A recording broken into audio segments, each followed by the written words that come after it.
Punjab assembly secretariat ने Punjab assembly के कल होने वाले इजलास का एजेंडा जारी कर दिया।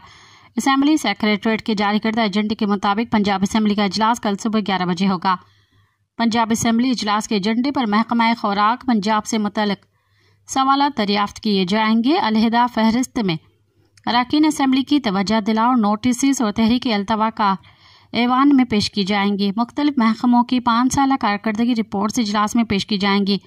अलावा अज़ीन पंजाब असम्बली के इजलास में अमन अमान और महंगाई पर आम बहस की जाएगी। पंजाब असम्बली इजलास की सदारत स्पीकर पंजाब असम्बली मलक मोहम्मद अहमद खान करेंगे।